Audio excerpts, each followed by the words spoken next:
O texto para hoje é importantíssimo para nós, apesar de ter sido escrito pelos autores destas duas cartas, para a igreja. O assunto é a administração da ira. Na família nós temos amplas oportunidades para tratar deste assunto, para administrar a ira, porque ira é algo muito comum na vida humana. Como eu disse, são conselhos para a igreja, mas que cabem muito bem para os nossos relacionamentos todos, mas especialmente para os relacionamentos familiares.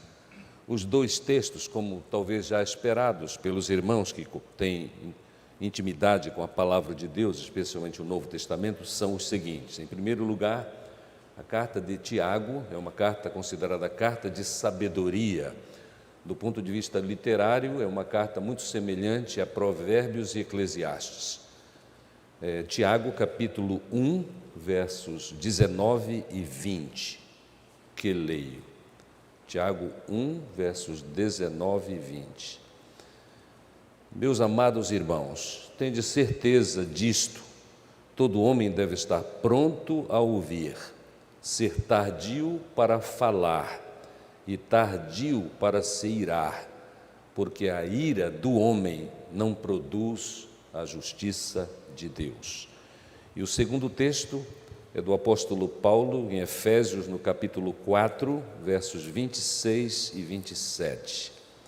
Quando sentirdes raiva, não pequeis, e não conserveis a vossa raiva até o pôr do sol, nem deis lugar ao diabo, não deis lugar ao diabo.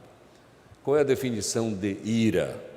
Qual é a definição de ira? Uma destas definições é a seguinte: é o sentimento ou expressão de hostilidade ou indignação contra pessoas ou contra situações. E, de fato, a ira é algo frequente na vida humana, especialmente onde há experiência de insegurança, de egoísmo, de luta pelo poder e descuidos com o sentimento dos outros. Irmãos, a nossa ira expõe a nossa necessidade de constante renovação do nosso espírito, de constante busca da vontade de Deus, para que a nossa velha natureza, que continua conosco, seja dominada e sejamos liderados pelo Espírito Santo de Deus. A leitura que fizemos juntos, especialmente a palavra em Gálatas, no capítulo 5, nos fala a respeito da necessidade de domínio próprio. O domínio próprio nos ajudará a vencer as oportunidades quando experimentamos ira. E este assunto é um assunto que todos nós precisamos levar a sério.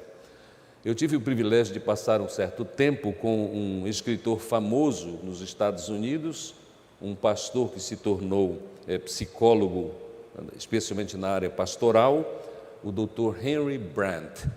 E ele afirma em um de seus livros o seguinte: é que em 80% dos aconselhamentos sobre problemas de família, ele teve de lidar com o problema da ira mal administrada. 80% dos casos que ele tratou por um longo tempo, eles tinham a ver muito com a ira, a falta de entendimento, de sabedoria para a administração da ira. Então é certo dizer que todos nós somos tentados e às vezes temos falhado nesta área, administração da ira. Eu faço aqui a lista de algumas situações em que podemos ter falhado, dependendo se esta é a nossa situação.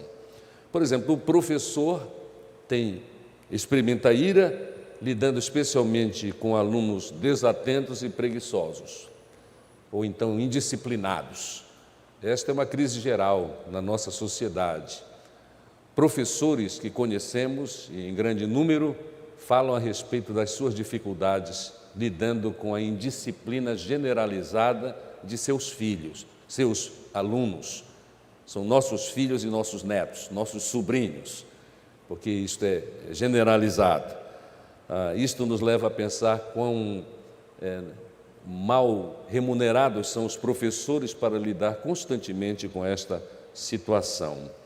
Pastores muitas vezes experimentam ira lidando com falsos crentes, não regenerados na igreja. O número tem crescido enormemente por causa das atitudes das igrejas e a falta de levaram neste mundo a sério as orientações do Senhor.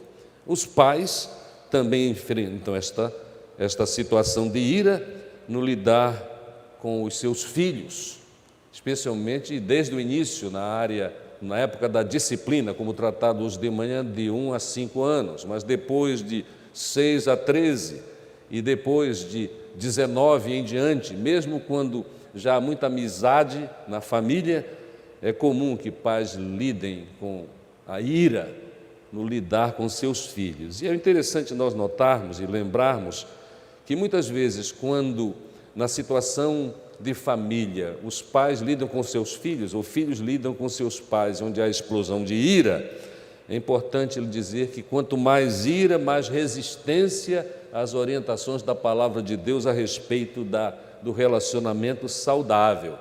E irritação constante na família termina por separar os integrantes desta família, porque a ira destrói o amor. A ira destrói o amor. E entre os cônjuges, há muitas oportunidades para a administração da ira. São comuns desavenças, são comuns rancores, e onde a ira estiver presente e não for bem administrada, lembrem Henry Brandt, que já citei, por causa do acúmulo da ira, muitas vezes o resultado é a separação, o desgosto, o abandono deste relacionamento. Em termos muito gerais, é o que podemos dizer a respeito desta necessidade de aprendermos a lidar com a nossa ira.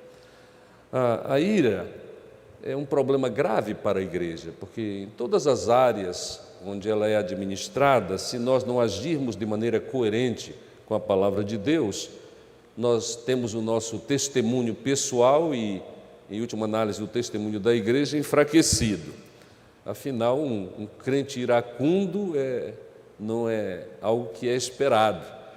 A sociedade mesmo espera, e nós devemos esperar que, se eu sou do Senhor, eu saberei lidar com esta dificuldade do relacionamento. Os estudiosos a respeito da ira nos dizem que existe uma verdadeira progressão na ira quando ela não é administrada. É interessante que na língua grega do Novo Testamento há 3 palavras, as palavras são orgetumos e paragismos, que são exatamente uma gradação da ira, na medida que a ira cresce. Em primeiro lugar, é aquela irritação. A irritação é uma forma branda de ira. Eu só fico muito irritado com algumas coisas. E se nós, como devemos mesmo, procurarmos conhecer a nós mesmos, nós sabemos que algumas coisas que fazem com que você ou eu fiquemos irritados. Eu citei, creio que, conversando e pregando para os irmãos, eu citei para os irmãos que eu experimento, é uma das minhas fraquezas, talvez seja a sua também, uma tremenda irritação quando vou para um restaurante e tem música ao vivo, especialmente quando o cantor é desafinado. É uma irritação enorme, não é uma ira ainda, mas é uma irritação. E esta irritação que eu tenho e você tem as suas particularidades, naturalmente esta irritação faz com que nós tomemos certas atitudes, porque nós não desejamos nem a irritação. Ora, você vai celebrar um momento especial com sua esposa, seu esposo, seu namorado, sua namorada, seus filhos, sua família. Quando chega lá, está ali aquele elemento irritante. O que você faz é que você vai riscando os restaurantes onde você sabe que estão os desafinados se apresentando. Eu até digo para minha esposa que eu tenho certeza do que é que leva um gerente de um restaurante a convidar aquela pessoa, provavelmente é parente dele.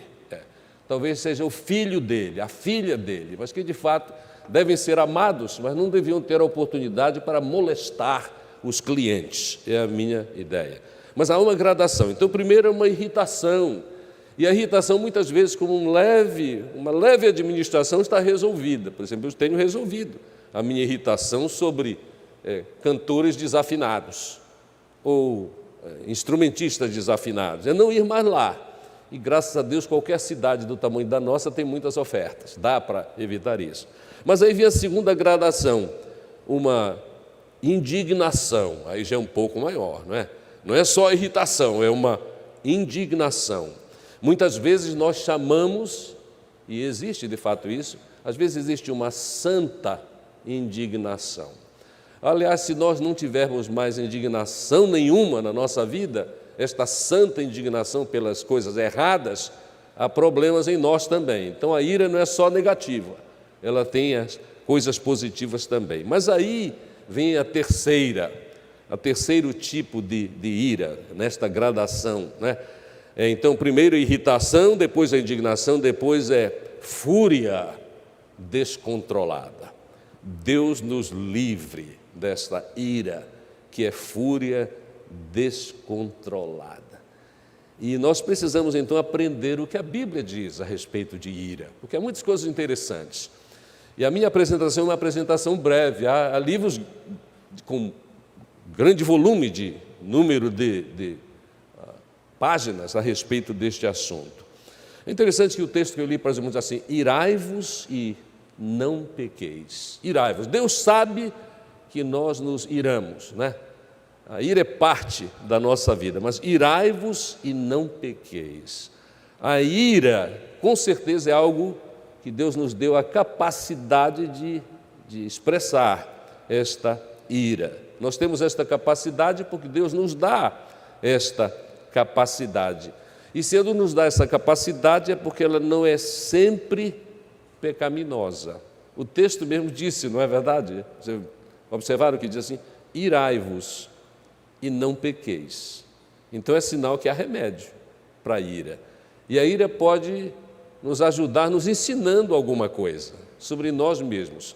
No mínimo, a necessidade de nos aproximarmos de Deus para saber como dominar a ira, para que a ira se torne, apesar de ter tantas possibilidades de tragédia na ira, a ira nos torne melhores. Por exemplo, eu iro, mas Deus me ajuda e eu procuro Deus para controlar a minha ira. E assim eu vou crescendo. O crescimento humano é algo real, especialmente para aqueles que entendem a sua necessidade e buscam este crescimento. É interessante que no Velho Testamento mostra com muita clareza que Deus se ira. Há 18 exemplos clássicos no Velho Testamento a respeito da ira de Deus. Deus tem ira do pecado. E estando irado com o pecado, desde os primórdios, desde a fundação do mundo, antes disso, Deus, na sua natureza, decidiu resolver o problema da ira, enviando no tempo certo Jesus. E Ele veio, e Ele pagou o preço do nosso pecado, que Deus é irado contra Ele, e isto fica resolvido. Já no Novo Testamento nós temos umas ilustrações de ira muito importantes que é interessante neste contexto da nossa palavra não esquecermos. Mateus capítulo 21 e verso 12 diz que Jesus certa feita entrou no templo e derrubou as mesas dos cambistas porque eles estavam usando o templo de maneira inadequada. Jesus Cristo se irou, ou Ele não teria feito isso, mas que ira santa, não é? Ele estava defendendo o que é direito, Amados, o texto diz assim: irai-vos, mas não pequeis e não deis oportunidade ao diabo. A razão por que nós não devemos pecar quando estivermos irados é porque a ira, é texto bíblico, a ira dos homens não produz a justiça de Deus. A ira dos homens não produz a justiça de Deus. é interessante nós sabermos diferenciar a nossa ira e a ira de Deus. A grande diferença. Por certo, nós já sabemos disso.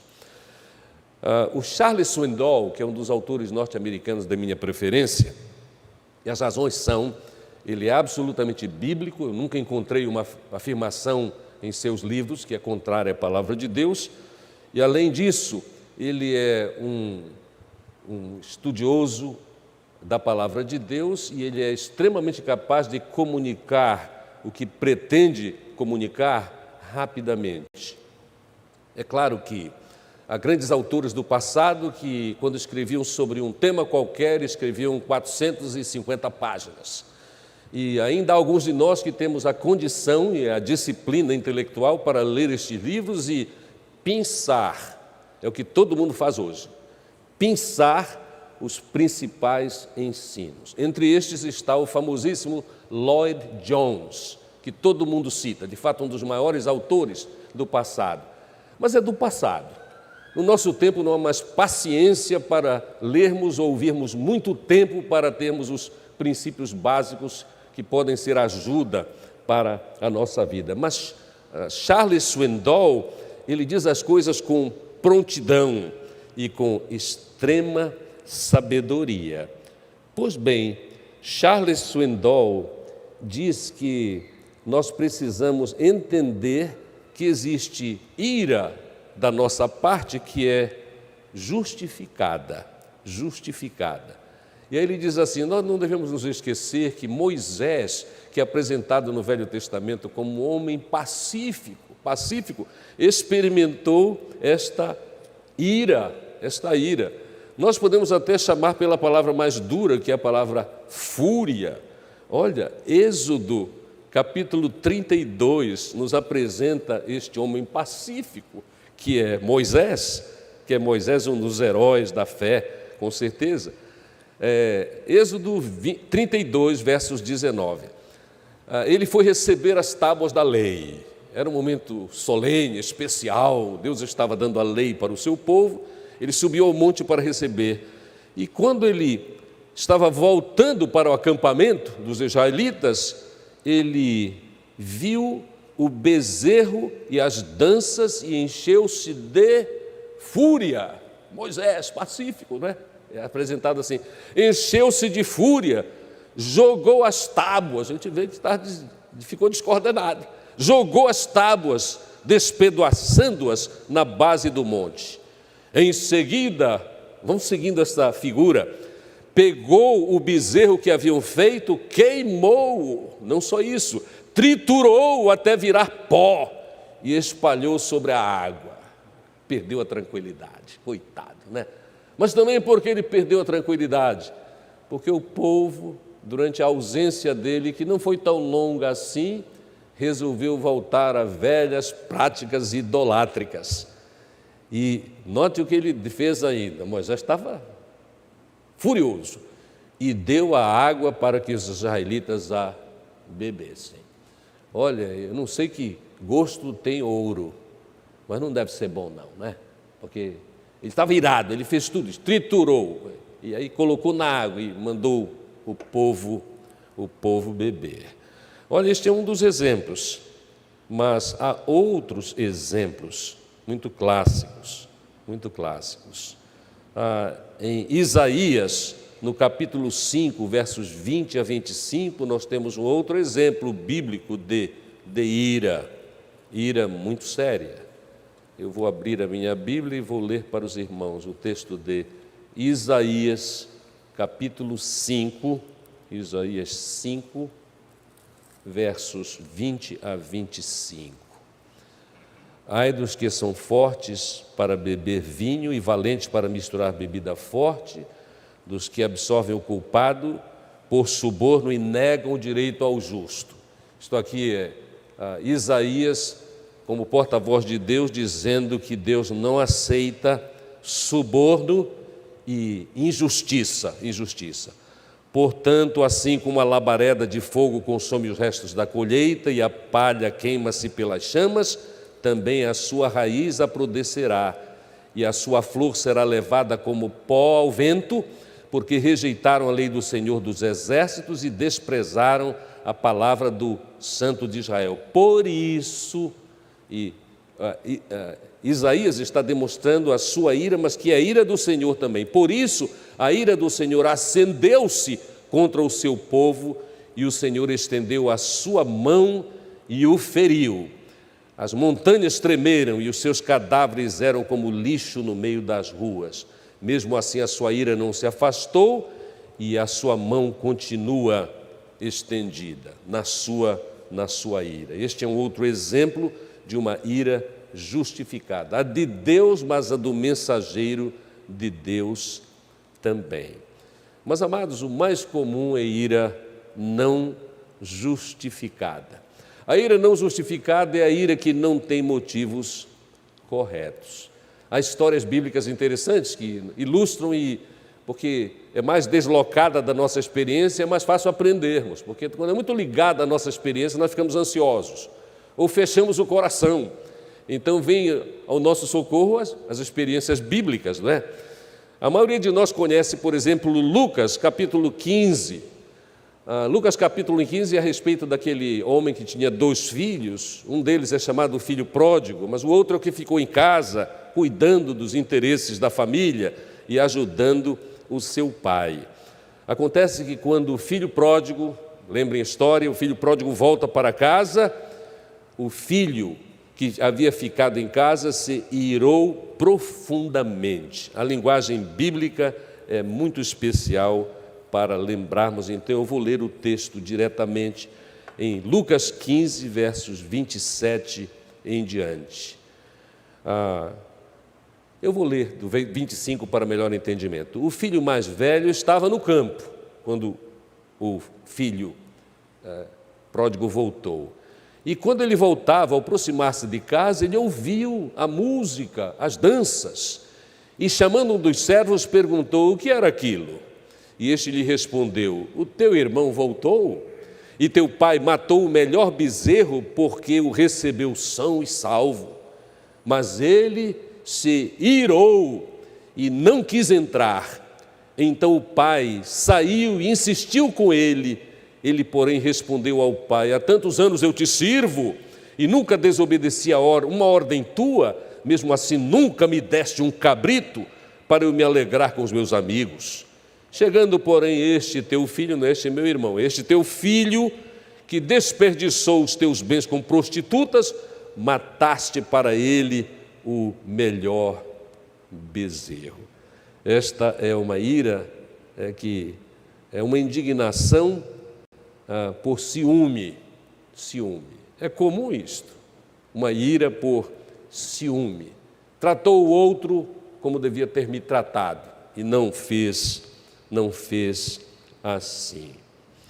Amados, Nabucodonosor, o rei Nabucodonosor, segundo Daniel 3, 13 a 15, ele se irou profundamente com os servos do Senhor por causa de se sentir ferido com o desrespeito às suas ordens. O texto de Daniel é bem claro a respeito disso. O egocentrismo também muitas vezes causa a ira. Este é o exemplo que nós temos do chamado profeta fujão, que é Jonas. No capítulo 3 de Jonas, da profecia de Jonas, versos 10, nós encontramos o seguinte: a história de Jonas, que quando Deus fez algo que não é o que havia anunciado anteriormente para Jonas, isto é, ele disse que era para Jonas ir lá porque aquele povo era terrível e estava para ser destruído. E Jonas finalmente, com muita relutância, vai, prega a palavra, o povo se arrepende. E quando o povo se arrependeu, Jonas entrou em crise, em ira. E no fim não era uma ira contra o povo necessariamente, também era, mas há também uma ira contra Deus. O capítulo 3, versos 10 diz assim: e Deus viu o que eles fizeram, como se converteram do seu mau caminho, então arrependeu-se. Arrependimento de Deus é algo que exige estudo. do castigo que lhes enviaria e não executou. Jonas, porém, capítulo 4, verso 1, ficou extremamente contrariado, lembrem a degradação da ira, e furioso, e orou ao Senhor o seguinte: ah, Senhor, não foi isso que eu disse quando eu estava ainda na minha terra? Por isso é que fugi depressa para Tarsis. Aí ele conta a história do sacrifício dele, e que não adiantou nada, porque Deus mudou de atitude para com aquele povo ímpio. Então, Senhor, agora tira minha vida. A ira era tão grande, amados, que ele pensou até em tirar a vida. Muitas pessoas que de fato cometem suicídio têm uma ira desordenada contra si mesmos. Muitas vezes quer dizer, não é sempre. A maioria, a minha teoria, e fundamentada em alguns estudos que fiz ao longo da minha vida até aqui, é que muitas vezes suicídio é de fato algo que é cometido depois de total desequilíbrio mental. Não é nem mais ira só, é desequilíbrio completo. É por esta razão que eu e tantos outros pastores que agem como eu ajo, não tenho nenhum problema em celebrar, eu quero chamar assim, celebrar a gratidão a Deus pela vida de crentes ou não suicidas. Eu faço isso com total liberdade. Eu não tenho a ideia de que todo suicida é candidato ao inferno, porque Deus é o único juiz, Ele conhece todas as coisas. E não faço isso para agradar ninguém, faço isso por causa de convicção fundamentada na própria palavra de Deus e em algum conhecimento de psiquiatria. Meus amados, há muitas outras histórias que eu podia contar para os irmãos, mas muitas vezes eu quero dar mais uma explicação sobre esta questão de ira não justificada. Muitas vezes a ira é simplesmente uma reação apressada de alguém frustrado antes de conhecer todos os fatos a respeito da situação angustiante. A ira dos homens não produz a justiça de Deus, especialmente quando agimos tão apressadamente e sem analisar todos os fatos. E quando nós analisamos todos os fatos, nós pensamos assim: ah, se eu tivesse sabido disso, teria evitado esta frustração, esta explosão de ira que é tão prejudicial. Amados, ira tem solução. Então, vamos a algumas orientações bíblicas a respeito de como administrar a ira. Nós administramos melhor a ira quando nós crescemos na arte de experimentar tranquilidade de espírito. É uma verdadeira arte. E eu uso a palavra arte porque a arte exige de nós dedicação para o entendimento da arte, A tranquilidade de espírito é algo muito importante. Tanto é que em Provérbios, livro de Provérbios, no capítulo 16, nós temos esta afirmação muito especial, que diz assim: quem tem paciência é melhor do que o guerreiro. Quem tem domínio próprio é melhor do que aquele que conquista uma cidade. Tranquilidade de espírito, tem paciência. Há muitas orientações na palavra de Deus, mas uma delas é: faça um esforço para esquecer muitas das ofensas que são dirigidas a você. Faça um esforço para isso. Provérbios 19, 11 afirma o seguinte: a sensatez do homem o torna paciente, e sua virtude está em esquecer as ofensas. Esquecer as ofensas. É a ira que faz com que nós desejemos não esquecer as ofensas. O desequilíbrio de algumas pessoas é tanto que prejudica a solução, claro, que algumas pessoas, quando são ofendidas, decidem escrever, isso é preto no branco, escrever num papel as ofensas que receberam de alguém. A minha experiência pastoral me dá autoridade para dizer para os irmãos que eu conheço, pelo menos, conheci ao longo da minha vida até aqui, 3 pessoas que faziam assim. E me contaram que faziam assim. E era no contexto de marido e mulher. Ira do marido. Em todos os casos, isso deve dizer alguma coisa para nós, era a ira do marido. E eu auxiliei estas pessoas a rasgar a agenda, onde estava escrito. Mas eu sei também a história de filhos que fizeram isto para com seus pais. Cada vez na adolescência que os pais tomaram alguma decisão que não era do seu agrado, escreveram. Mas eu sei também que um destes adolescentes, cuja história eu conheço bem, no dia que o pai fez um benefício muito especial, quando pai e filho já estavam vivendo aquela 4ª fase, conforme eu disse hoje, a fase da amizade, porque hoje de manhã estava falando sobre este assunto de família, eu disse que no relacionamento de pais e filhos, segundo um grande autor norte-americano, há 4 fases. A primeira é de disciplina, a segunda foi disciplina, a primeira, a segunda foi orientação, a terceira foi supervisão, já jovens, mas a 4ª, de 19 anos para cima, quando vai tudo bem, sendo abençoados no relacionamento, é a experiência de amizade.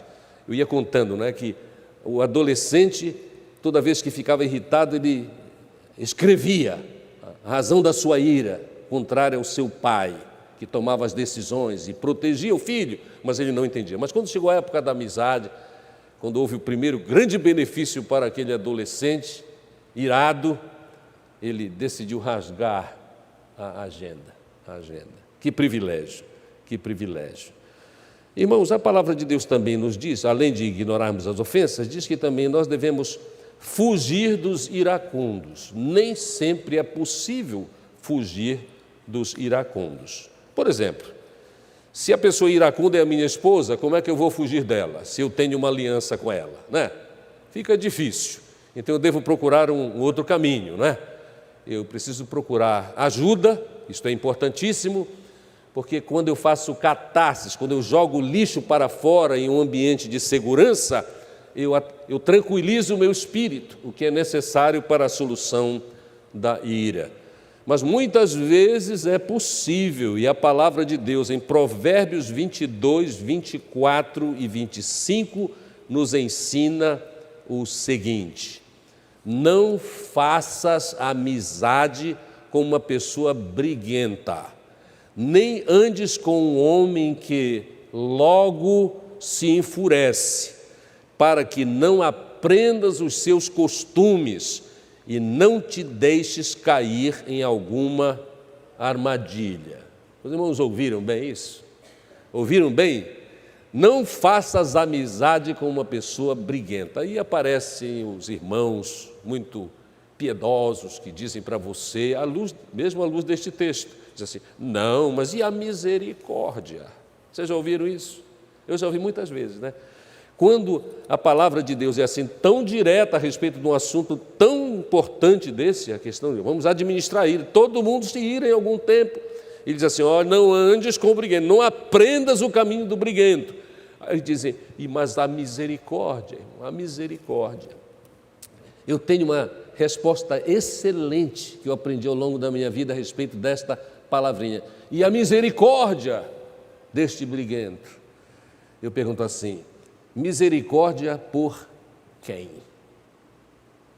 Isto é importantíssimo, irmãos. Misericórdia por quem? Porque nós temos de decidir isso. Misericórdia por quem? Muitas vezes, quando eu chego a misericórdia por quem eu analiso isso, é a misericórdia por muitos outros. É a misericórdia pela minha família, que pode ser infectada pela ira, se eu ando todo o tempo com o briguento. Ou é a misericórdia pela sociedade, Pensem a respeito de pessoas absolutamente iracundas e que de fato destroem a vida dos outros. Um matador profissional, E não, mas e a misericórdia? E o perdão, especialmente misericórdia. Misericórdia por quem? Nós precisamos entender a necessidade da misericórdia pela sociedade. Deus é pela misericórdia, mas no sentido global, no sentido total. E nós não precisamos andar necessariamente de acordo com o que muitas vezes na mídia, filósofos, supostos filósofos, sem nenhum conhecimento da palavra de Deus, estão dizendo a respeito disso. Misericórdia por quem? Antes, quando nós definirmos isso, nós temos mais facilidade em seguir os ensinamentos da palavra de Deus, que nos parecem assim, fortes demais porque nós vivemos em uma sociedade sem padrão e todos sabemos disto. Então, a única maneira de vivermos numa sociedade sem padrão é voltando para a palavra de Deus, estudando a palavra de Deus e seguindo de perto suas orientações. Não faças amizade com a pessoa briguenta, nem andes com o homem que logo se enfurece. E aí, eu quero chegar aqui a uma questão de família, casamento, preparo para o casamento. Eu estou extremamente feliz com o fato de que hoje, apesar de não sermos muitos, temos muitos jovens aqui. Não vou pedir que vocês fiquem de pé ou levantem a mão, mas há muitos jovens aqui, graças a Deus. Porque eu quero dizer o que pretendia dizer e vou anunciar agora.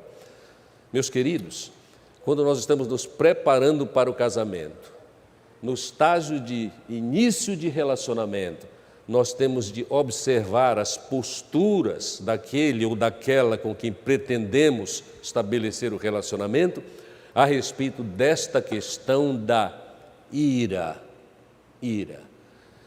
Pastor que tem juízo, pai que tem juízo em nossa sociedade não decide sobre com quem meu filho e minha filha vão casar. Não assume, porque não é dele, do pastor, por exemplo, a responsabilidade de escolher com quem jovens membros de sua igreja ou congregados vão casar. Quem tem juízo não faz isso na nossa sociedade. Nós não vivemos num vácuo, nós vivemos aqui. Somos brasileiros, vivemos nesta cidade. Mas eu quero dizer para os amados é o seguinte: se você que está já buscando um relacionamento com a boa ideia, isto deve estar sempre no coração de uma pessoa que é digna. Se vai namorar, não é só para explorar o outro, é pensando alguma coisa. Adiante, se Deus abençoar, é o correto. Observe esta questão de como se comporta, como age em termos das frustrações da vida, como é no tocante à manifestação da ira. Eu digo isso porque eu diria que não é que há jovens inocentes, mas há jovens tolos. Sempre houve e sempre haverá tolos que não procuram saber, não procuram observar estas coisas. E a escolha de um casamento com alguém que não sabe administrar frustrações, e especialmente no nível mais elevado de ira, estão cometendo um erro grave contra si mesmos. Eu conheço, e é possível que vocês conheçam, e quem sabe até no contexto de sua própria família, porque todas as famílias têm algum tipo de problema, moças, por exemplo, que começaram a namorar com alguém, e de contexto cristão, mas que apanharam de seus namorados neste período inicial dos relacionamentos, e casaram com eles, e sofreram amargamente. Não atentar para isso é cometer suicídio social. Eu entendo que isto é duro demais para alguém, mas é verdade. E tem a ver com o texto que eu li para os amados. É mais do que amizade, né? Porque namorar com alguém é mais do que só o meu amigo, né? É amigo também, deverá permanecer, mas não faças amizade com uma pessoa briguenta, nem andes com um homem que logo se enfurece, para que não aprendas seus costumes e não caias em alguma armadilha. ênfase aqui é armadilha. Porque um relacionamento com uma pessoa violenta não vai dar bem. Lembrem as mulheres, as jovens mulheres, que o número de feminicídio no Brasil é um dos maiores do mundo. E provavelmente havia sinais de desequilíbrio no contexto de ira, que tem a ver com o interesse de domínio atroz, violento, que não foi observado. O pior ainda, se foi observado, não foi levado a sério. Amados, há outros textos, eu vou ler mais alguns textos para os irmãos, e eu quero sugerir, especialmente para os jovens, a leitura do livro de Provérbios a respeito destes assuntos de relacionamento. Provérbios 22, já li, Provérbios 22, 24 e 5. O problema da ira é que o iracundo estabelece um mal que pega pelo contato. Mais uma palavra sobre este assunto. Para administrar a ira, controle a sua língua. Palavras têm poder. Vem à minha mente agora uma experiência que tive quando estava em Brasília. Eu cheguei em Brasília com um carro que foi uma doação, inclusive, desta primeira igreja batista de Manaus. Era uma Belina, lindíssima. Na época era o carro muito desejado. E eu recebi este prêmio da igreja antes de sair daqui para Brasília. E certa feita eu estava participando de um culto solene na igreja. A igreja estava superlotada, não havia lugar nenhum no estacionamento, que é muito grande, por sinal, na Igreja Memorial Batista. E meus filhos eram adolescentes. E eu lembro muito bem que, a certa altura, eu lá, participando do culto solene, era uma maravilha de culto, aí eu vi um barulho como se uma bomba tivesse explodido na frente da igreja. Não demorou muito, entrou um diácono com a face mostrando um certo pesar. Ele não devia ter feito isso. Se me conhecesse e soubesse o que eu prefiro, ele não teria vindo, teria me contado a desgraça no fim do culto. Mas ele veio, pressuroso, e disse no meu ouvido, enquanto a mensagem estava sendo apresentada, disse assim: pastor, aquele barulho foi o seu carro que acabou, porque veio um homem bêbado no seu carro, em toda velocidade entrou no carro e, pastor, foi uma tragédia total. Me contou tudo isso, o culto acontecendo, de respeito à palavra de Deus, com certeza. Aí eu disse assim: obrigado, irmão. Vamos lá agora? Eu disse: não, agora, depois do culto eu vou, obrigado. Aí ele foi embora. Quando nós saímos juntos, foi interessante, porque eu fui seguido por um grupo, um verdadeiro séquito. E o que estava mais próximo de mim era o meu filho, um de meus filhos. E, irmãos, enquanto ele ia andando, já sabendo da notícia que corre rapidamente, depois do culto, ele ia dizendo os maiores impropérios. Aí eu me virei para ele e disse assim: meu filho, pare de falar, porque quando nós estamos irados, a nossa palavra não abençoa ninguém, não ajuda em nada. E ele, graças a Deus, ele era filho muito obediente, calou a boca. Tudo isso para dizer o seguinte, amados: quando nós estamos irados, o melhor remédio que existe, o principal é fechar a boca. Sabe por quê? Provérbios: a palavra branda desvia o furor, mas a palavra dura aumenta a ira. E não aumenta a ira só do outro, não. Aumenta a nossa, porque nós alimentamos o mau sentimento, alimentamos a murmuração, e aí a desgraça toma conta. Os textos, eu quero citar para os irmãos 2 textos. O primeiro deles, já citei, 15:1, de meus textos prediletos, já me salvou até da morte, assim creio, em uma outra situação. Mas o outro é 21:13, Provérbios 21:13, note essa preciosidade: quem tapa os ouvidos ao clamor do pobre, também, 21:23, quem guarda a sua boca e sua língua, guarda de si mesmo o sofrimento. Vou pintar um quadro. Você está numa situação difícil, de briga em palavras. A pessoa com quem você está contendendo, com quem você está brigando, é uma pessoa que já está na área do desequilíbrio. E aí você diz mais uma palavra, e você ajuda a pessoa a desequilibrar totalmente. E a pessoa comete violência contra você. Se você tivesse ficado calado ou calada, você estaria protegida ou protegido da violência. E, amados, o mundo em que vivemos é um mundo onde há muitos iracundos. Não é verdade que, às vezes, quando a gente sai para o trabalho de manhã cedo, pensando assim, não, todo mundo descansou a noite toda, ou a maioria descansou e vai agora para o trabalho, esse é um momento tranquilo, mas aí você já vê que quando há problemas de trânsito, é uma loucura, a ira está solta, e briga de trânsito dá em morte no Brasil frequentemente. Vocês sabem disso? Eu conheci, e já está na glória, não sei qual foi o destino dele, mas ele era uma pessoa extremamente difícil, meu amigo, eu prezava muito ele, mas, amados, ele era absolutamente iracundo. Era um homem reconhecido na sociedade amazonense. Paz, meus irmãos, líder de uma grande organização, mas era iracundo. Várias vezes fui chamado para auxiliá-lo nas guerras familiares.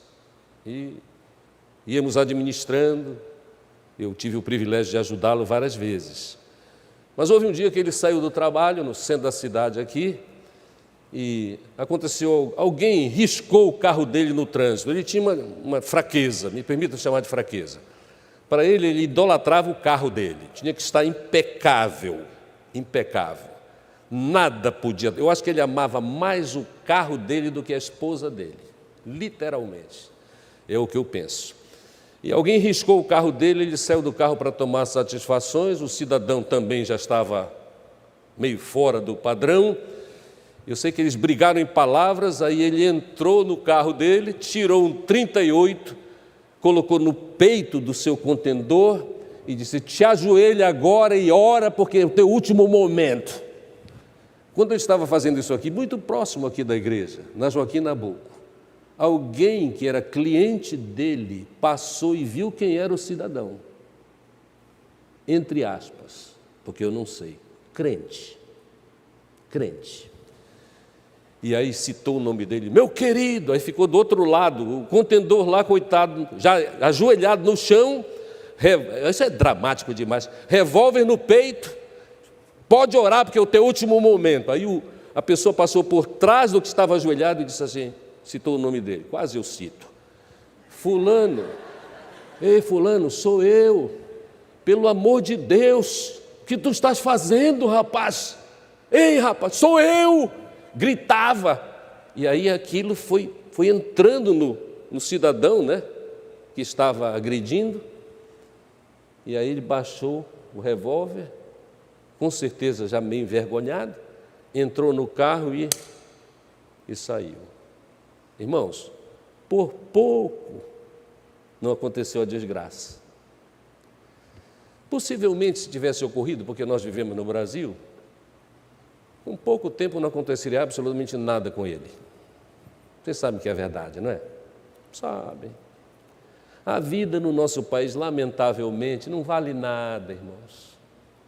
É por esta razão que morrem mais jovens no Brasil do que em guerras abertas, todo ano. Eu vou deixar com os irmãos o trabalho de pesquisar quantos jovens morrem no Brasil cada ano. Deus tenha misericórdia de nós. Naturalmente que sabemos que em parte é a guerra das drogas, mas não é só isso não. É também a falta do domínio da ira. Nada teria acontecido provavelmente na nossa sociedade com este irmão que demonstrou seu total desequilíbrio no controle da ira. Recomendação: se você sabe que tem alguns desequilíbrios no tocante à ira, não ande armado. Jamais. Porque o iracundo fica mais irado ainda se ele tem uma possibilidade de eliminar o outro na sua fúria.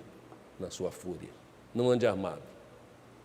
Vamos deixar armados aqueles que precisam andar, e alguns precisam na nossa sociedade. Não importa o que as pombas, eu estou falando sobre gente extremamente, doentiamente pacífica, nos afirmam a respeito deste assunto. Mas a verdade é que é um perigo andar armado, uma pessoa que é iracunda. Controle a sua língua, controle a sua língua.